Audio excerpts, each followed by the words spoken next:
फिर से एक बार। फिल्म अभिनेता अमिताभ बच्चन। ओके, चलो बिग ठीक। बी के पापा है, मैम ही बिग बी के पापा। वेरी वेरी गुड बेटा। आवाज नहीं आ रही और आप हो क्या फंसा रही हो, कोई बात नहीं। चलिए अब हम लोग आगे बढ़ते हैं। इस बच्चे ने तो बहुत अच्छा काम कर दिया हंसाने का। लोग रुलाते हैं, आपने अच्छा काम किया। हरिवंश राय बच्चन का जो जन्म हुआ 27 नवंबर 1907 इलाहाबाद के सटे प्रतापगढ़ जिले के छोटे से गांव बाबूपट्टी में एक कायस्थ परिवार में हुआ था। इनके पिता का नाम प्रताप नारायण श्रीवास्तव तथा माता का नाम सरस्वती देवी था। बेटा आपको सवाल इस पर भी पूछे जा सकते हैं, इसलिए आप लोगों को ये बातें भी ध्यान देकर सुननी होगी, पढ़नी होगी। गूगल फॉर्म के माध्यम से जब आप प्रश्न तैयार करोगे तब आपको इनके बारे में भी प्रश्न तैयार करने आने चाहिए। ओके, आगे बढ़ते हैं। तो इनका जन्म कब हुआ, कहाँ हुआ, किस परिवार में हुआ, किस गांव में हुआ, ये एक ही वाक्य से प्रश्न तैयार होंगे। कब हुआ, 27 नवंबर 1907 में। कहाँ हुआ, इलाहाबाद से सटे प्रतापगढ़ में। किस गांव में हुआ, बाबूपट्टी गांव में। किस परिवार में, कायस्थ परिवार में। आपके पास कॉपी हो, पेन हो, आप ऐसे प्रश्न तैयार करते रहिए एक एक वाक्य के, है ना। उसमें ऑप्शंस देते जाइएगा, तब जाके आपके प्रश्न तैयार होंगे। इनके पिता का नाम क्या है, माता का नाम क्या है। इनके बाल्यकाल में इन्हें क्या कहा जाता था, बच्चन कहा जाता था, जिसका शाब्दिक अर्थ था बच्चा या संतान होता है। बाद में ये इसी नाम से मशहूर हो गए। इन्होंने कायस्थ पाठशाला में पहले उर्दू की शिक्षा ली, जो उस समय कानून की डिग्री के लिए पहला कदम माना जाता था। उन्होंने प्रयाग विश्वविद्यालय से अंग्रेजी में एमए और कैम्ब्रिज विश्वविद्यालय से अंग्रेजी साहित्य के विख्यात कवि W.B. येट्स की कविताओं पर शोध कर पीएचडी पूरी की। किस समय की बात कर रहे देखिएगा, ये समय वो है कि जब हमें स्वतंत्रता नहीं मिली थी। 1926 में 19 वर्ष की उम्र में उनका विवाह श्यामा बच्चन से हुआ, जो उस समय 14 वर्ष की थी। लेकिन 1936 में श्यामा की टीबी के कारण मृत्यु हो गई। 5 साल के पश्चात 1941 में बच्चन ने तेजी सूरी से विवाह किया, जो रंगमंच तथा गायन से जुड़ी थी। और इसी समय उन्होंने नीड का पुनर्निर्माण जैसी कविताओं की रचना की। तेजी बच्चन से अमिताभ तथा अजिताभ 2 पुत्र हुए। अमिताभ बच्चन एक प्रसिद्ध अभिनेता है। अभिनेत्री से तात्पर्य क्या है, पूजा आप हमें बताओगे।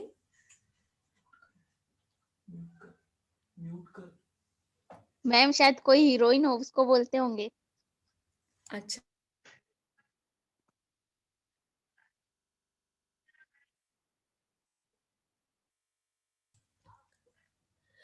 1926 देखिए ना, जब हम, हाँ आपका सवाल जो था उस सवाल को हम देखना चाहते थे। अभिनेता और अभिनेत्री के अंतर को, अभिनेत्री से तात्पर्य क्या होता है, अभिनेत्री से तात्पर्य एक लड़की से होता है, युवती से होता है। और अभिनेता से तात्पर्य मेल से, मेल और फीमेल के डिस्टेंस को समझिएगा, तो अभिनेता है ना। तो तेजी बच्चन से अमिताभ तथा अजिताभ 2 पुत्र हुए। अमिताभ बच्चन एक प्रसिद्ध अभिनेता है। तेजी बच्चन ने हरिवंश राय बच्चन द्वारा शेक्सपियर के अनुदित कई नाटकों में अभिनय भी किया।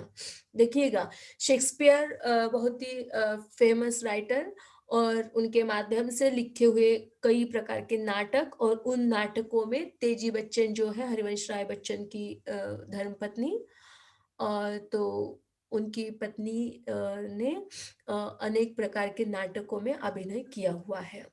अब चलते हैं उन पर जहां पर आपको ढेर सारे प्रश्न पूछे जा सकते हैं। कौन कौन सी उनकी प्रकाशित कृतियां हैं। मधुशाला, मधुबाला, मधुकलश, निशा निमंत्रण, एकांत संगीत, आकुल अंतर, सतरंगिनी, हलाहल, बंगाल का काल, खादी के फूल, सूत की माला, मिलन यामिनी, प्रणय पत्रिका, धार के इधर उधर आरती और अंगारे, बुद्ध और नाचघर, त्रिभंगियां, चार खेमे, 64 खूंटे, दो चट्टाने, बहुत दिन बीते, कटती प्रतिमाओं की आवाज, उभरते प्रतिमाओं के रूप, जाल समेटा, अतीत की प्रतिध्वनियां, प्रारंभिक रचनाएं, नीड़ का निर्माण, बसेरे से दूर, दश द्वार से सोपान तक, प्रवास की डायरी जो हम लोग पढ़ रहे हैं, कवियों में सौम्य संत, नए पुराने झरोके, टूटी छूटी कड़िया, आलोचना निबंध, खय्याम और शेक्सपियर के अनुवाद तथा 11 खंडों में बच्चन की रचनावली। इस प्रकार का बड़ा सा प्रकाशित कृतियों का जो संग्रह है उनका, तो खास तौर पर वो फेमस कहा हुए मधुशाला, मधुबाला, इन मधुकलश और निशा निमंत्रण में, और एक उनका काव्य संग्रह क्या भूलूं क्या याद करूं, मतलब किन्हें मैं भूल जाऊं और किसे मैं याद करूं, यह उनकी समझ में जब नहीं आता है।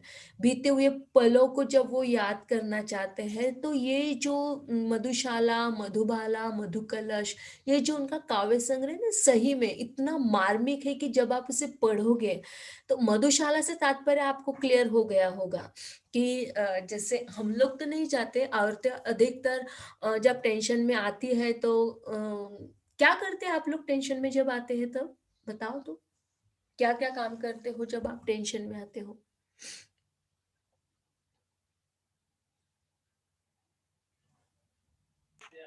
मैम मैं गाने सुनती हूँ वेरी गुड। टेंशन में आके। आप संगीत सुनते हो, और मैम मुझे जो वर्क पसंद है वो करती हूँ मैं। वेरी गुड, और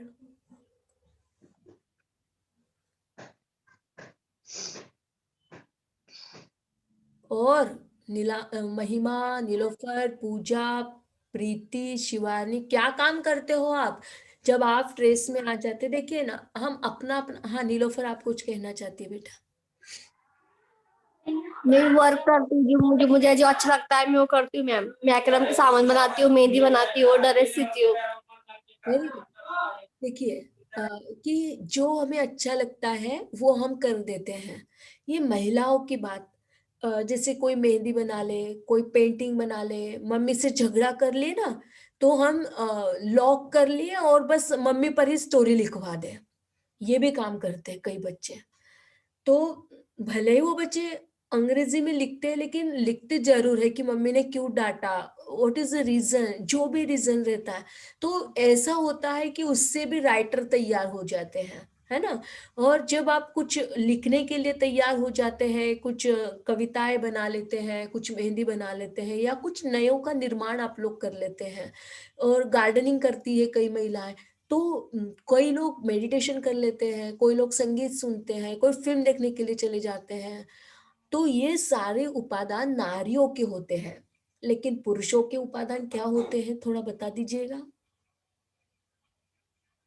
पुरुष वर्ग के उपादान क्या होते हैं? जब वो ट्रेस में आते हैं, तनाव में आते हैं, तो वो क्या करते हैं? एक इमेजिन करके या एक लॉजिक लगा के। बाहर घूमने जाना। और थोड़ा सा ट्रेस लगाइएगा, थोड़ा सा स्ट्रेस, थोड़ा सा। आप आपके माइंड में कहीं ना कहीं तो इनको देखकर, ये सारी रचनाओं को पढ़कर कहीं ना कहीं तो आपके माइंड में आया होगा। नहीं आया है तो चलो हम बता देते हैं, है ना? कई पुरुष ऐसे होते हैं जो हमारी तरह और आपकी तरह संगीत सुन लेते हैं, कई फिल्म देख लेते हैं, गार्डनिंग कर लेते हैं, लेकिन अधिकतर पुरुष वर्ग की यदि बात करें, तो झगड़ा हुआ, कोई तनाव आया, नौकरी चली गई, तो इसका मूल अधिकारी के रूप में वह किसे चुनते हैं? तो वह चले जाते हैं किसी भी मधुशाला में। मधुशाला से तात्पर्य क्या है? कितना प्यारा नाम दिया ना, मधुशाला। मैम मुझे पता है मधुशाला क्या होता है। हाँ, बोलो ना तो फिर। वो ठेका, हाँ, बोलो। शराब की दुकान। हाँ एग्जैक्टली, तो हमारी मुंह क्यों खुलवा रही हो आपको जब पता है? आपको जब सारी चीजें पता है तो इतना सब कुछ कहलवाने की जरूरत थी ही नहीं। तो ऐसा होता है पुरुष वर्ग अपना, कि जहां हम लोग नहीं पहुंच पाते वहां पर वो पहुंच जाते हैं। क्लियर हो गया? आप समझ में आया आपको? चलिए, यस मैम। हाँ, आगे बढ़ते हैं। तो यही है बेटा कि जब मधुशाला, मधुबाला, मधु कलश, और आप लोग भी देखते होंगे कि अमिताभ बच्चन की ढेर सारी फिल्मों में तो बस वही बातें चलती है, पीती पिलाती हुई, है ना? याद आ गया होगा अभी आपको। अब हम ज्यादा एक्स्ट्रा के रूप में यदि अमिताभ बच्चन के पास जाएंगे तो आप सारे बच्चे यहाँ से चले जाएंगे कहाँ? अमिताभ बच्चन के उन फिल्मों में।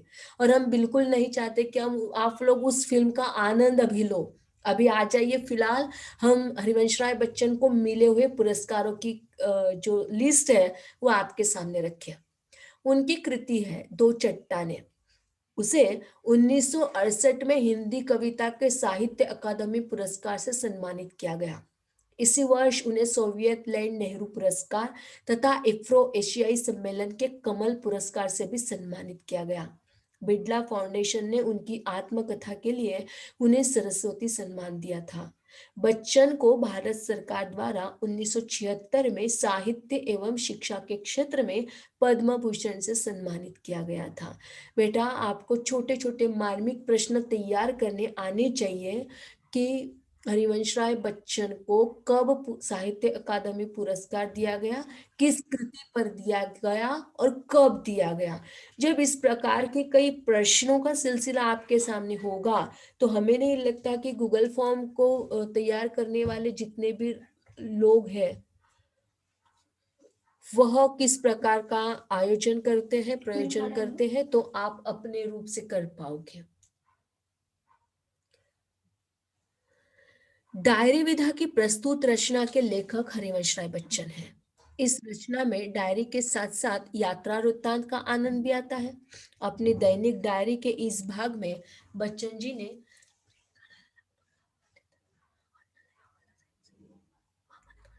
लंदन में बताए अपने कुछ दिनों का विवरण दिया है। लेकिन उससे पहले उन्होंने भारत से अपनी विदाई के क्षणों का बहुत मार्मिक वर्णन किया और तदुपरांत हवाई जहाज में बैठने की पूरी प्रक्रिया को बताया है। जहाज की ऊंचाई से नीचे पृथ्वी को देखते हुए जो जो उनके मन में आया वह भी उन्होंने लिखा। रास्ते में एक पड़ाव पर उन्होंने दो सफाई कर्मियों का भी उल्लेख किया जो सड़क पर झाड़ू लगाने के बाद बाकी सबके साथ आकर चाय पीने बैठ गए। यह बताने के पश्चात वे अफसोस करते हैं, भारत में पता नहीं ऐसा कब होगा, क्योंकि यहाँ इस बात की कल्पना भी नहीं की जा सकती कोई झाड़ू लगाने वाला व्यक्ति होटल में सबके साथ बैठकर चाय पिए। आगे देखिए, ये तो बात उन्होंने उस समय की बता दी कि जब यह रास्ते के पड़ाव में दो सफाई कर्मियों का उन्होंने उल्लेख किया। बल्कि हम भारत की यदि बात करते हैं तो भारत में ये दृश्य हमें दिखाई नहीं देता है। हम जापान में यदि पहुंच जाते तो जापान की शिक्षा व्यवस्था और भारत की शिक्षा व्यवस्था में निरंतर अंतर है। इस अंतर को आप सभी दोस्तों को समझना होगा। आज जहां पर हम नौकरी के नाम से रोना रोते हैं कि नहीं नौकरी नहीं है, नौकरी नहीं है, लेकिन जब छूटपन से ही हम लोगों के हाथों में गुड़िया होती है तो वहां जापान में उन बच्चियों को गुड़िया कैसे बनाई जाती है इसका एजुकेशन दिया जाता है। और उन बच्चों को रेडियो कैसे बनाया जाता है, मोबाइल कैसे बनाया जाता है, इसका एजुकेशन बचपन से दिया जाता है। और हमारे यहाँ की युवतियों के हाथों में मोबाइल खेलने बचपन से ही मोबाइल खेलने के लिए और गुड़िया खिलाने के लिए दिए जाते हैं कि बेटा ये लो, ये आपका खिलौना है। और वहां पर वो बच्चे उन गुड़ियों को तैयार करते हैं। ये अपनी एजुकेशन सिस्टम जो है इसमें बदलाव लाना निरंतर आवश्यक है। देखिए जिस प्रकार का बर्ताव यहाँ पर हो रहा है कि झाड़ू लगाने वाला कोई व्यक्ति होटल में सबके साथ बैठकर चाय पीता है, वहां पर कोई अफसोस नहीं है। आगे लंदन पहुंचकर ऐसी ही एक अन्य विसंगति की ओर उन्होंने संकेत किया, जहां एक भारत उत्सव में उन्हें कोई भी भारतीय हिंदी बोलते हुए नहीं दिखा, लेकिन उन्होंने अपनी बात हिंदी में कही और हिंदी न बोलने पर वहां मौजूद लोगों की थोड़ी आलोचना भी की। अब देखिए, यहाँ पर तो उन्होंने अपना जो प्रस्तुत वर्णन था कि कैसे किया जाता है, तो वो डायरी में उन्होंने जो बातें बताई हैं, यहाँ पर वो क्लियर हो रही है। क्लियर हुआ? यहाँ तक समझ में आया आप सभी लोगों को? किसी को यस मैम। किसी को कोई नो सवाल मैम। होता है तो पूछ सकते हैं। नहीं। No ma'am.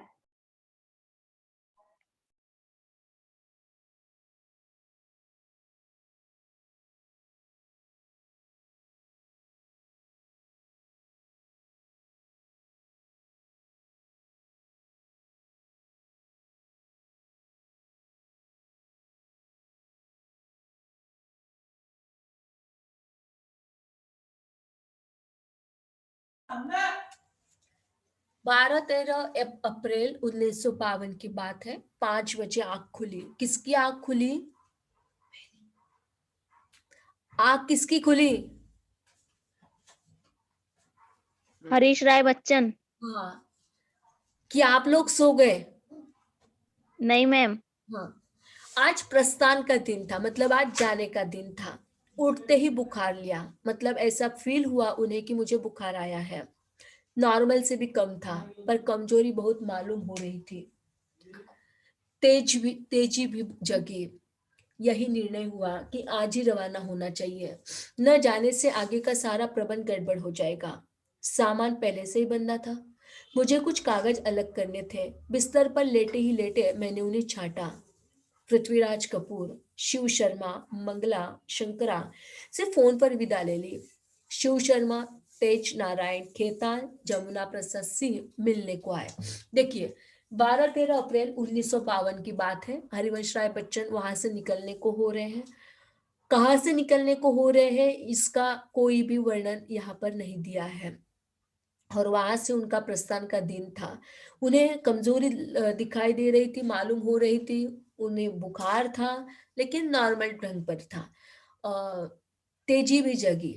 मतलब तेजी, हुज दिस पर्सन? कौन है ये तेजी? मैम हरिवंश राय। अंतर की ताकत। क्या? हरिवंश राय बच्चन की पत्नी। Very good, very good. मतलब आप लोग यहीं पर हो, कहीं बाहर मत जाइएगा। यही निर्णय हुआ कि आज ही रवाना हो जाए। मतलब उन्होंने निर्णय कर लिया कि हमें आज ही रवाना होना है। और फिर उसके बाद में यदि हम नहीं जा पाते तो पूरा प्रबंध गड़बड़ हो जाएगा, इसकी भी उन्हें खबर थी। फिर उनका जो सामान था वो पहले से ही बंधा था। और फिर कागज उनको कुछ अलग करने थे। उनके पास में जो कागज रखे थे वो उनको अलग करने थे। बिस्तर पर लेटे ही लेटे उन्होंने उसे छाट दिया। जैसे हम लोग भी बिस्तर पर ही लेटे रहते हैं, मॉर्निंग का 7:30 का लेक्चर होता है, चलो मैडम तो हमें जगाएगी नहीं, उठाएगी नहीं, ऑफ हमारा कैमरा तो हमेशा ऑफ रहता है, चलो ऐसे ही सो जाए, और ऐसे ही लेटे लेटे हम कानों में माइक्रोफोन डालें और अपना काम करते रहे, ऐसा होता है। ठीक वैसे ही जैसे हमारा वक्तव्य होता है, हमारा कर्तृत्व होता है, ठीक ऐसे ही हरिवंश राय बच्चन जी ने बिस्तर पर लेटे ही लेटे उन्हें छाट दिया। और फिर जो आए हुए थे मेहमान, पृथ्वीराज कपूर, शिव शर्मा, मंगला, शंकरा, इन्होंने फोन पर ही उन्हें विदा कर ली। शिव शर्मा तेज नारायण खेतान, जमुना प्रसाद से उनके मिलने के लिए आए थे। डॉक्टर अंबालाल ने जाकर पेनिसिलिन का आखिरी इंजेक्शन दिया। पेनिसिलिन अभी मिलता नहीं है, ये बंद हो गया।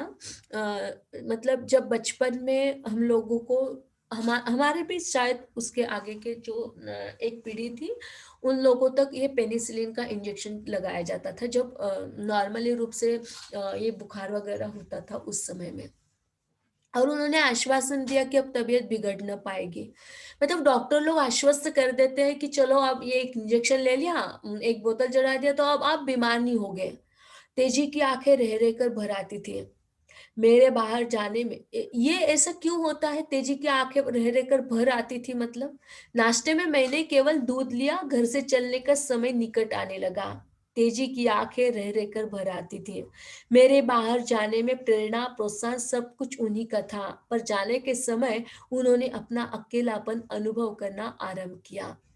दोस्तों देखिए, जब प्रवास करने के लिए निकल जाते हैं तो सबसे ज्यादा प्यार करने वाली एक तो पत्नी होती है, या माँ होती है, या छोटी बहना होती है।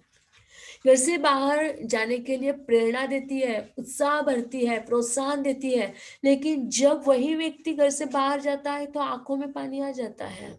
रियलिटी है। इससे न तो आप परे हो सकते, न तो हम परे हो सकते, फिर हमारी तेजी कैसे हो सकती है? तेजी की भी आंखें रह रह कर भर आती हैं, जबकि उसमें प्रेरणा और प्रोत्साहन तेजी का ही था। मेरे मन में भी पहले तो विदेश जाने का बहुत उत्साह था, पर जाते समय यह उत्साह न जाने कहाँ चला गया। ऐसा ही होता है, जब हम घर से बाहर निकलने के लिए चलते हैं ना, तो बड़ा उत्साह होता है कि चलो हम विदेश में जाएंगे, वहां बहुत मस्ती करेंगे, वहां के हर चीज को आत्मसात करेंगे। लेकिन जब हम घर से बाहर निकलते हैं तो घर से बाहर जाने का और रहने का जो विरह होता है, वो शायद आप लोग नहीं समझोगे, क्योंकि आप किसी हॉस्टल में नहीं रहे ना। हॉस्टल से है क्या आप में से कोई, आप लोगों में से कोई व्यक्ति हॉस्टल में रह चुके हैं? नहीं। किसी की नहीं। आवाज नहीं, किसी की आवाज नहीं, मतलब आप लोग हॉस्टल में नहीं रहे हो। दोस्तों, हॉस्टल में रहने का जाने का जो आनंद होता है ना, हॉस्टल में चले जाते हैं, दूसरे देश में, दूसरे प्रांत में चले जाते हैं, वो आनंद कुछ अलग होता है। घर से बड़ी सारी जिम्मेदारियों को हाथ में लेते हुए सारे चीजों को बहुत अच्छे से सजा सजा कर अपने बैग में भरते हैं, आनंद के साथ, प्रेरणा के साथ। लेकिन जब वो दिन आता है घर से विरहित होने का, वो कुछ अलग ही फीलिंग होती है, अकेलापन फील करते हैं। वो जो फील कर पाएगा, जो जाता है वही फील कर पाता है। आप तो केवल कल्पना कीजिए और उस बात को फील कीजिए। मेरे मन में भी, अब उनके भी मन में वो पहले विदेश जाने का उत्साह था, लेकिन अब जाते समय वो उत्साह पता नहीं कहाँ जाने चला गया। एक तो हफ्ते भर की बीमारी, दूसरे मुझे भी बराबर तेजी और बच्चों का ध्यान आने लगा। अपने इन प्रियजनों को छोड़कर कहाँ जा रहा हूँ, पर नियति का संकेत हो चुका था। मैं परवश था, मेरे नक्षत्र मुझे कहीं खींचे लिए जा रहे थे। देखिए ना, जब पत्नी है, छोटे दो मासूम बच्चे हैं, अमिताभ और अजिताभ, इन बच्चों को छोड़कर और तेजी की आंखों की जो धारा निरंतर रूप से बहती थी, तो इन प्रियजनों को छोड़कर जाने का दिल बिल्कुल नहीं कर रहा था। लेकिन क्या करूं, मैं विवश था, मैं परवश हो चुका था। कहीं मेरे नक्षत्र मुझे कहीं दूसरी ओर खींचे ले जा रहे थे। अब हम चलते हैं हवाई अड्डे पर। हवाई अड्डे पर मुझे दो फॉर्म भरने पड़े, एक स्वास्थ्य के संबंध में था और दूसरा कस्टम के संबंध में। देखिए, फॉर्म इस प्रकार से भरे जाते हैं जिसमें हम अपने फिजिकली हेल्थ के बारे में, कि आपको कोई परेशानी नहीं है किसी भी प्रकार का, न तो डायबिटीज है, न तो बीपी आपका हाई होता है, न तो लो होता है, या हम कहें कि जो प्रेगनेंसी वाली महिलाएं होती ना, उनको भी जब तक किसी अच्छे डॉक्टर का एक मेडिकल सर्टिफिकेट फिटनेस वाला नहीं होता है, तब तक हम लोग नहीं जा सकते। ये तो मतलब एक आम बात है, फिजिकल फिटनेस वाली। और दूसरा कस्टम की बात, मतलब कि बक्सों के जो अपने चार्ज होते हैं ना, तो बहुत ज्यादा वेट नहीं होने चाहिए। मतलब एक पर्टिकुलर लिमिटेशंस उन लोगों ने बांधी रखी है, कि उन्हीं लिमिटेशंस के साथ उन्हें अपना सामान ले जाना पड़ता है। बक्सों का चार्ज तो हवाई जहाज वालों ने ले लिया। मेरे हाथ में दो बैग और ओवरकोट रह गए। हम बैठे ही थे कि कलकत्ते से जहाज आ गया। इसी से मुझे जाना था। थोड़ी देर बाद लाउड स्पीक, हाँ, यहाँ तक क्लियर हो गया बच्चों सभी को? किसी को कोई परेशानी, किसी को कोई problem? No no ma'am. Ma'am.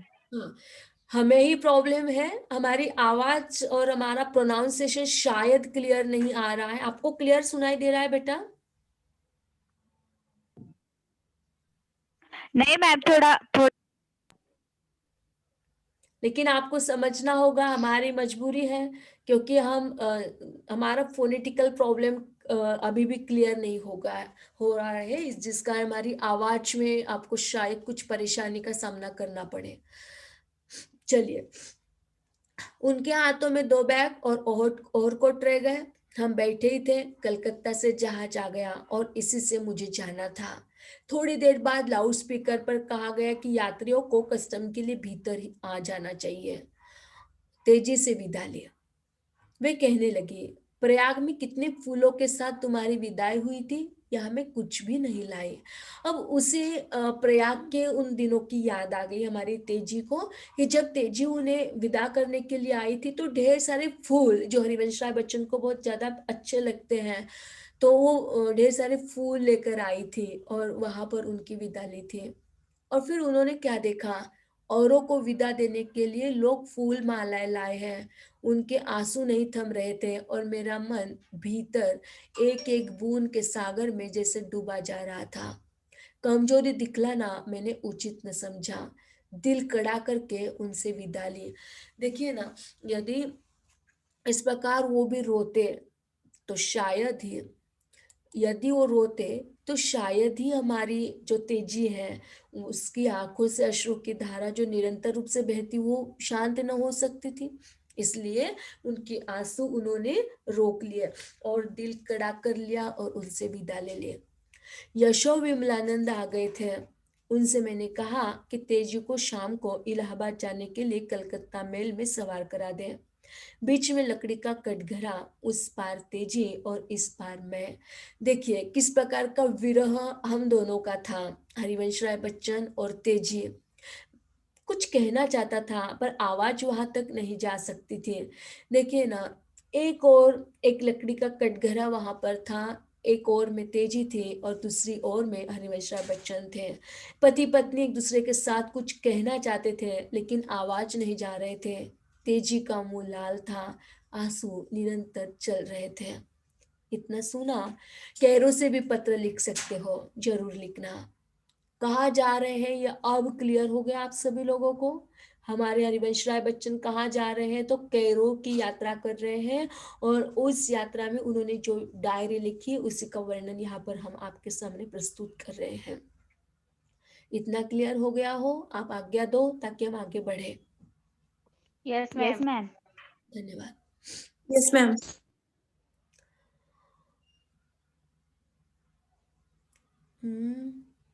हाँ, इतने में उमेश माथुर मिलने को आए। मैंने तेजी को इस ओर बुलवाया क्योंकि मैंने देखा कि और लोग भी मिलने को इधर आ गए थे। पर तभी हवाई जहाज से संकेत किया गया और मैं बगैर उनकी प्रतीक्षा किए जहाज के पास आया। दूर से ही वे हाथ हिला रही थी। मैंने भी सीढ़ी पर से हाथ हिलाया और फिर भीतर चला गया। जहाज में बेहद गर्मी थी।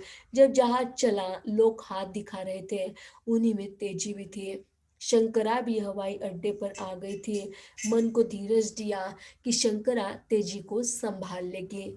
आप इन पात्रों में से क्या बनना चाहोगे, तेजी या हरिवंश राय बच्चन, क्या बनना चाहोगे? रखो जल्दी अपने आप को। हरीश राय बच्चन। हरिवंश राय बच्चन। हरिवंश राय बच्चन। सारे लोग हरिवंश राय बच्चन बन जाएंगे, आपकी पत्नी को तो किसी को बनना होगा।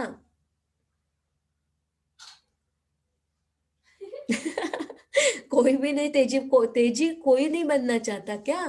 किसी की इच्छा नहीं है तेजी बने? अरे, अमिताभ बच्चन जैसे आदमी को जन्म दोगी यार आप, और आप हो कि आप बस अमिताभ हरिवंश राय बच्चन को जन्म देना, हरिवंश राय बच्चन ही बनना चाहती हो? चलो कोई बात नहीं। यहाँ तक क्लियर हो गया सभी को? Yes ma'am. ओके। अब देखिए, मन में धीरज उनको आ गया, हरमेश राय बच्चन को। एक शंकरा वहां पर आ गए, चूंकि वह दोनों की सहेली थी और तेजी भी वहां पर थी। तेजी निरंतर रूप से रो रही थी जिस कारण उसका चेहरा लाल हो गया था। हवाई जहाज से संकेत हुआ, उनकी बिना प्रतीक्षा किए जहाज के पास वो चले गए। दूर से ही हाथ सभी ने हिलाए और उन हिलाने वालों में से तेजी भी थी। हवाई अड्डे पर शंकरा भी आ गई और जिसके कारण हरिवंश राय बच्चन के मन को धीरज लग गया कि चलो शंकरा आई है, अब वह तेजी को संभालेगी। जहाज में 50 आदमियों के बैठने की जगह थी पर मुसाफिर 30 से अधिक न थे। मैं एक फ्रेंच लेडी के बगल की सीट पर बैठा। वह पेरिस जा रही थी, बहुत खुली बहुत बातूनी। अब देखते हैं कि इन दोनों के प्रवास में एक हरिवंश राय बच्चन के साथ आई है एक फ्रेंच लेडी, और चूंकि वह हरिवंश राय बच्चन के बिल्कुल बगल में बैठी हुई है, वह पेरिस जा रही थी और वो बहुत खुली थी, बहुत बातूनी थी। खुली से तात्पर्य क्या? खुली से तात्पर्य क्या लोगे आप? Free minded, yes. और बातूनी थी, बातूनी से तात्पर्य क्या? बात करने वाली बहुत। यस।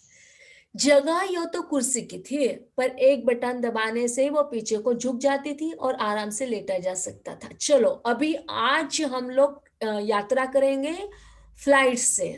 अब यहाँ पर कोई भी नहीं रहेगा, अपने घर से निकलते हैं और सीधे फ्लाइट में बैठ जाते हैं। हवाई जहाज आपके लिए खड़ा है, और आपके जो हरिवंश राय बच्चन बने ना उनके लिए, इसीलिए आप हरिवंश राय बच्चन बनना चाहते थे। ओके, आपको केवल बाहर घूमना अच्छा लगता है ना? चलो घूमते हैं। यस। अभी यस कैरो मैम। चलते हैं। अभी कैरो जाना है, और हमारे बगल में एक फ्रेंच लेडी बैठी है, खुली है, बातूनी है, बहुत ज्यादा बात करती है। कुर्सी की जगह आपको मिली है, पर एक बटन दबाते हैं। और जैसे कई गाड़ियों का सिस्टम होता है ना, कि एक गाड़ी का सिस्टम ऐसा होता है कि एक बटन दबाते हैं तो आगे चले जाए, एक बटन दबाते तो पीछे चले जाए, ठीक है, आराम से लेटा जा सके। तो ऐसा ही कुछ सिस्टम अपना हवाई जहाज का है। और हम लोग अब हवाई जहाज में एंटर हो चुके हैं। हवा आने के लिए दो सुराख ऊपर की तरफ थे, जिनको घुमाकर इच्छानुसार जिधर चाहे उधर किया जा सकता था। और बैठे हुए हो, और वहां से ऊपर आपके सीट के बिल्कुल ही ऊपरी छोर पर दो छोटे छोटे सुराख है, जो छोटे छोटे, हम कहे कि ऐसी छोटी सी जगह है कि जिससे हवा आ सके। उनसे ठंडी हवा आती थी, और जब तक जहाज नीचे जाता था और गर्मी थी तब तक उनका उपयोग था। ठंडक होने पर ये सुराख हमने बंद कर दिए। रोशनी के बल्ब भी उन्हीं के पास लगे थे। ऊपर के स्विच दबाने से रोशनी हो जाती थी। एयर होस्टेज को बुलाने के लिए भी बटन लगे थे, जिनके दबाने से भीतर घंटी बजती थी और सीट के ऊपर रोशनी हो जाती थी, जिससे उनको पता लग जाता था कि कौन बुला रहा है। और कोट तो अलग टांग दिया गया। बैग मैंने पाव के पास रखे हैं। सीट के ऊपर भी छोटी मोटी चीजें रखने की जगह थी। उसी में कंबल रखे थे, जो आवश्यकता पड़ने पर लिए जा सकते थे। वैसे जहाज के अंदर एक कंबल से ज्यादा की सर्दी कभी मालूम नहीं हुई। मैं तो पूरा सूट पहनकर बैठा था, फुल ओवर के साथ, और लोग भी ऐसे ही बैठे थे। क्लियर हो रहा है आपको? हम लोग अब यहाँ पर नहीं है, अपने अपने घर में नहीं है, अब हम लोग चले गए हवाई जहाज में। और वहां पर आ रही है दो एयर होस्टेज, जो स्वस्थ है, सुंदर है, और अत्यंत हंसमुख है। उनमें से एक इंग्लो इंडियन है और दूसरी सिंधी है। वे बुलाने पर बड़ी प्रसन्नता से आती थी, और जो कुछ मांगो दे देती थी, जो काम कहो कर देती थी। देखिए कितना बड़ा अच्छा कार्य कर रही है। ऊपर उठते ही बंबई आंखों से ओझल हो गई, और हमारा जहाज समुद्र पर उड़ने लगा। कल्पना कर रहे हो, पहुंच रहे हो आप वहां पर? Yes ma'am. Very good. Yes ma'am. नीचे देखने को भी क्या था, सिर्फ नीला समुद्र। कहीं कहीं सफेद बादल के टुकड़े दिखाई देते थे। गर्मी कुछ कम हुई। कुर्सी टेढ़ी की और आंखें मूंद कर लेट गया। लगा दूर नीचे कहीं मेरा छोटा सा घर है, और मेरे दोनों बच्चे खेल रहे हैं। प्रार्थना की, भगवान जा तो राहु, लौट कर अपने इन हृदय के टुकड़ों को सकुशल देखूं। अब देखिए, घर से बाहर जब हम लोग चले जाते हैं ना, तो घर में रहने वाले लोगों के प्रति और ज्यादा प्यार दिखाई देता है। यही प्यार उन दो बच्चों के प्रति भी दिखाई दिया, और हम ऊपर ही ऊपर चले गए। 4-5 बजे हवाई जहाज फारस की खाड़ी के निकट आया। कुछ देर फारस के पहाड़ी इलाकों पर से गुजरा। धारान की तेल की खान से हम 25 मील उतरते। फारस की खाड़ी में हमें नीचे कुछ स्टीमर भी दिखाई पड़े। खिलौने की तरह मालूम होते, छोटे दिखाई देते हैं ना ऊपर से अपन चलते हैं तो। एक छोटा सा द्वीप तो ऐसा लगा जैसे कोई बड़ी सी सूखी पत्ती पानी पर उतरा रही हो। हम तो जैसे सूरज का पीछा कर रहे थे। 8 बजने को आए, फिर भी उजाला था। धीरे धीरे शाम हुई, अंधेरा हो गया। बाहर से हवाई जहाज की लाल बत्ती दिखाई देने लगी। थोड़ी देर बाद तारे भी दिखाई पड़ने लगे। हमारा जहाज अरब के रेगिस्तान पर से जा रहा होगा। कल्पना कीजिए, हम लोग घर पर नहीं है, हम चले गए हैं वहां जहां पर फारस की खाड़ी है। कुछ स्टीमर दिखाई दे रहे हैं खिलौने की तरह। छोटा सा द्वीप है जो सूखी पत्ती पानी की तरह दिखाई दे रहा है। सूरज का हम पीछा करते जा रहे हैं निरंतर रूप से। उजाला धीरे धीरे कम होता जा रहा है, अंधेरा हो गया है। और बाहर से लाल बत्ती जो आकाश में हवाई जहाज के दिखाई दे रही, कितना सुंदर वातावरण है। और देखिए कि हवाई जहाज की वो लाल लाल बत्ती दिखाई दे रही है और साथ में तारे भी दिखाई पड़ रहे हैं। हमारे जहाज अरब के रेगिस्तान पर से जा रहा है। करीब 12:30 बजे रात को हमारा जहाज कैरो पहुंचा। घड़ी में 4 घंटे का अंतर आ चुका था। उतरने के पूर्व कैरो की जगमगाती झलक जो